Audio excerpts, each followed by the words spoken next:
જય માતાજી. અન્નપૂર્ણા રસોઈ ઘરમાં આપણું સ્વાગત છે.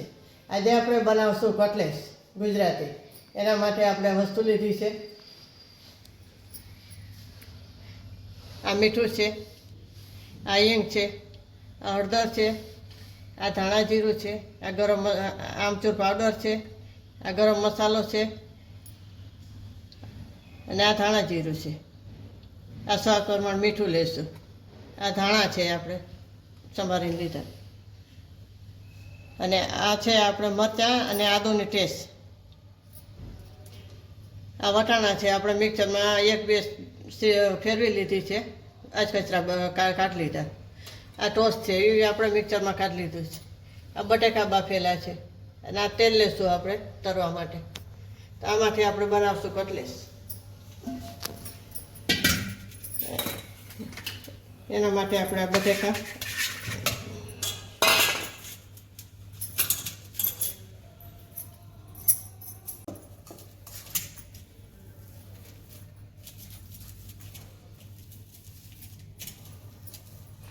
હાથેથી કરવા હોય તો હાથેથી થાય, આમ કરવા હોય તો આમે થાય, એવું નથી. આમ જ જોઈએ.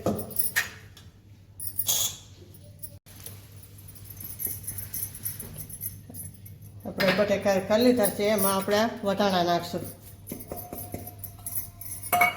એમાં આપણે આદુ મરચાંની ટેસ્ટ નાખશું.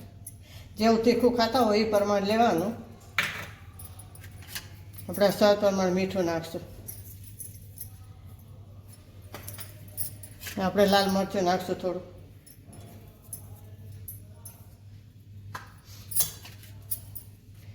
આપણે આમચૂર પાવડર નાખશું.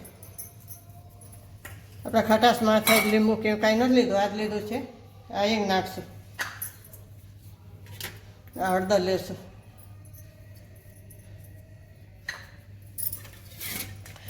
આ ધાણા જીરું છે. આ ગરમ મસાલો છે.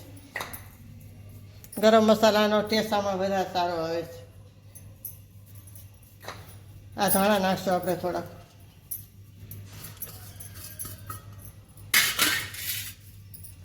ને આ પાવડરનો આ જે આપણે પાવડર કરી લીધો સોસનો એ પણ થોડોક નાખશું. તો જોઈએ પ્રમાણે નાખશું આપણે.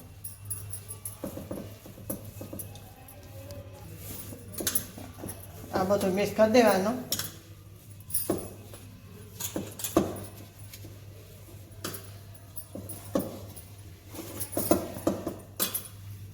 વટાણા આખા રાખો હોય તો આખાય રાખાય, પણ મેં થોડા જ કચરા કરી લીધા છે.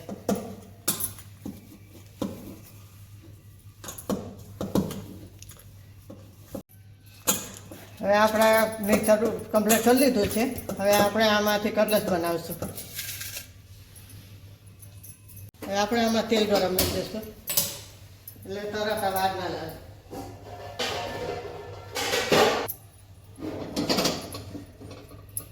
આપણે કટલેસ બનાવીએ ત્યાં સુધી તેલ થઈ જાય.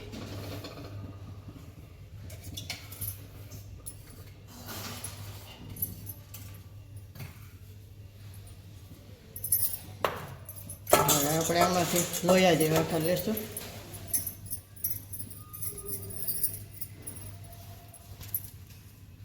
હવે આપણે આમાં જરા જરા તેલ લગાવી દેવાનું, એટલે નીકળી જાય આ ફટાફટ. હવે આપણે આ લોહી આમ કરી અને આ બનાવી દેવાનું.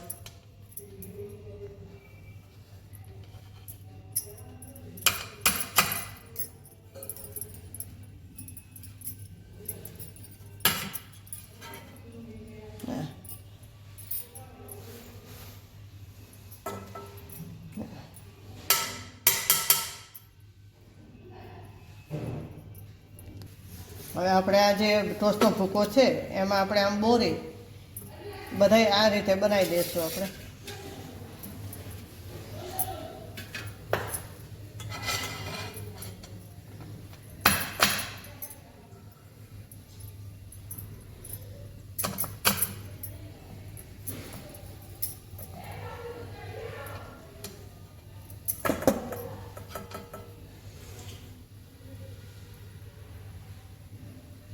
તો આપણે તરી લઈશું.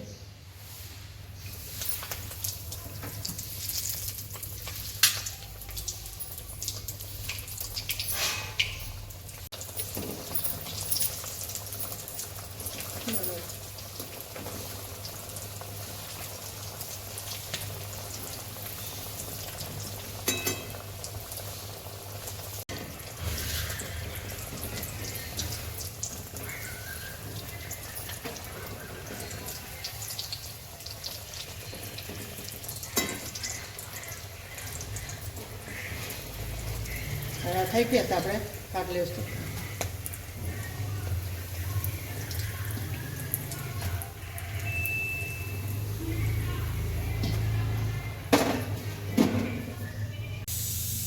તો આપણે આ કટલેટ તૈયાર છે.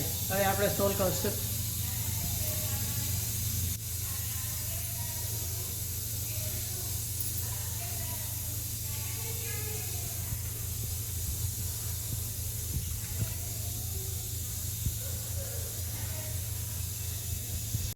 આપણે આ તૈયાર છે કટલેસ. આ છે ખજૂર આંબલીની ચટણી, આ છે ધાણા મરચાંની ચટણી. એની હંગાતે ખાવું હોય તો સારા લાગે, અને ચા હારે છે તોય પણ નાસ્તામાં સારા લાગે. તો લાઈક કરજો, શેર કરજો, અને બે લાઇકન નંબર ના ભૂલતા. તો પ્રેસ કરીને કહેજો તમને કેવા લાગ્યા. જય માતાજી.